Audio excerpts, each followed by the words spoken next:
Shoes of Piazza Can Children with Chimon Alo Mingla Bacamia. Dinero Piamato Durui Lan Sore, Gonzaline, Quapitoma Chibare. Salanjan Cantis Sapa Chama. A Chamuga Piamato Duri Lango, Taurapia, Di John Romui. Matiato Duri Landi, Soon Show Chento Yayali, 3 Paratuare. ဒီနေရာမှာလမ်းနှစ်တွဲပေါ့နော်ပထမလမ်းကတော့ဖြောင်းမတော်သူတွေလမ်းအဲ့ဒါကတော့ဘုရားခင်ကိုယ်ကာထားတဲ့နော်လုံခြုံသောနော်အောင်မြင်သောလမ်းဖြစ်တယ်နောက်တစ်လမ်းကတော့လူဆိုးမတရားသောသူတွေလမ်းဒါကတော့ရှုံးမှဖြစ်တယ်မလုံခြုံတဲ့လမ်းဖြစ်တယ်ဒါဟာနော်ယုံကြည်သူကိုပဲပြောတဲ့စကားဖြစ်တယ်ဒါကြောင့်ဒီနေ့အထူးပြောချင်တာကတော့ဖြောင်းမတ်တော်သူတွေလမ်းအဲ့ဒါကိုပြောချင်တာဖြစ်တယ်အဲ့တော့လမ်းဆိုတာကဒီကတ္တရာလမ်းတို့မီနီလမ်းတို့လမ်းကြိုလမ်းကြားတို့ပြောချင်တာမဟုတ်ဘူးနော်ယုံကြည်သူတယောက်ရဲ့နာခံခြင်းအသက်တာနော်စိတ်လုံးဟာလားအုံနောက်အတွေးခေါ်စိတ်လုံးအကြံစီအပြောအဆိုကိုနှုတ်အမူအရာခရိယန်တက်တာကိုပြောနေခြင်းဖြစ်တယ်ဒါကဖြောင့်မတ်တော်သူတွေလမ်းဆိုတော့အဲ့ဒါနော်အဲ့တော့ဒီနေ့အဲ့ဒီလမ်းကတော့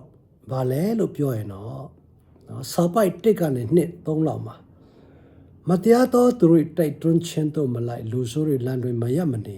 မထင်မဲ့မြင်ပြုသောသူတွေအစည်းအဝေး၌မထိုင်ထာဝရဘုရားတရားတော်၌မှု့လျော်၍တရားတော်ကိုနှိမ့်ညံ့မပြတ်ဆင်ခြင်းအောက်မေ့တော်သူဒီလိုပြောပါတယ်ဒါဖြောင့်မတ်တော်သူရဲ့လမ်းပေါ့ဒါအချုပ်အနေနဲ့နော်အဲ့တော့ထာဝရဘုရားတည်ကျွမ်းတော်မူဆိုတာကကျွန်တော်လူတွေဘုရားမသိတော့ဘူးပြောချင်တာမဟုတ်ဘဲနဲ့နော်ထိုသူက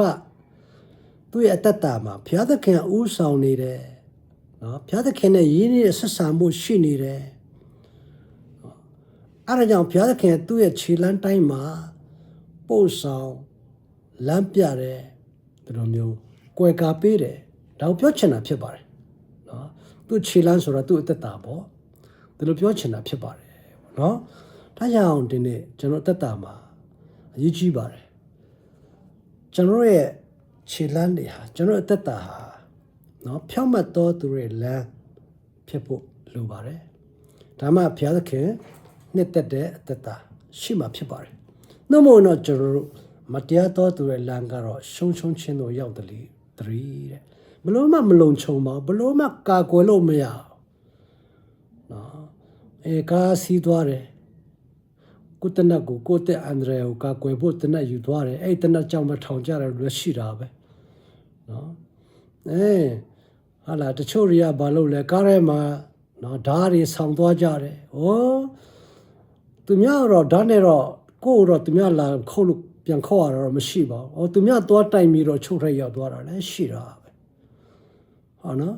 အဲ့တော့အမျိုးမျိုးပါပဲပေါ့မလုံးချုံပါဘူးမလုံးချုံပါဘူးဒါကြောင့်ကိုယ်ခြေလမ်းကိုစစ်ဆေးဖို့ဖြစ်ပါတယ်ကျွန်တော်ယုံကြည်သူများဖြောင့်မတ်တော်သူရဲ့ခြေလမ်းနော်လမ်းဖြစ်ဖို့လိုပါတယ်ပေါ့ဖြောင့်မတ်တော်သူရဲ့လမ်းကတော့သူ့ရဲ့အကျိုးရှိပါတယ်နော်ဒါဘာပြောလဲဆိုတော့သူကဒီစပိုက်3မှာအကြောင်းမူကားထိုသူသည်မျက်နှာမှာစိုက်လျက်မိမိအချိန်တန်မှအတိကိုတီး၍အရွက်မညှိုးနွမ်းတတ်သောအပင်နဲ့တူ၏ပြုတ်လေသည်များတွင်အောင်လိမ့်တည်းလို့ပြောတာတွေ့ရပါတယ်မျက်နှာနဲ့စိုက်တယ်ဆိုတာကဘာလဲဘုရားသခင်နဲ့မိသားရရှိနေတဲ့အတ္တကိုပြောချင်တာဖြစ်ပါတယ်နော်မိမိအချိန်တန်မှအတိကိုတီးတယ်ဆိုတာကလည်းဟောနော်သူ့အတူပုံမှန်လေးတိုင်းပဲအိမ်ဒီမပြတ်မုံတိုင်းပဲတိုက်နေပဲပူမိုးပဲခေါင်သူကတော့နော်အရှိပဲသူအဖြစ်လူတွေများစွာမင်္ဂလာရှိမယ်လို့ပြောချင်တာအသီးဆိုတော့တစ်ပင်ပြန်စားလို့မရသူများအတွက်ဖြစ်တယ်နော်အရွက်မညှိုးနှမ်းတတ်သောအပင်နဲ့တူတယ်ဟောနော်လောကရန်တရားကိုကြံ့ခံနိုင်မှာဖြစ်ပါတယ်ဆင်းရဲဒုက္ခဆုံးစနှုတ်ချက်ခြင်းကိုလည်းခံနိုင်မယ်အစင်ပဲစိမ့်လန်းနေမယ်လို့ပြောချင်တာဖြစ်ပါတယ်ပြီးရင်ပြုတ်လေသည်များနဲ့အောင်လိမ့်တည်းတဲ့ဘာပဲလို့အောင်မြင်မယ်ဆိုတော့ကိုယ်လည်းကောင်းချီးမင်္ဂလာဖြစ်တာပေါ့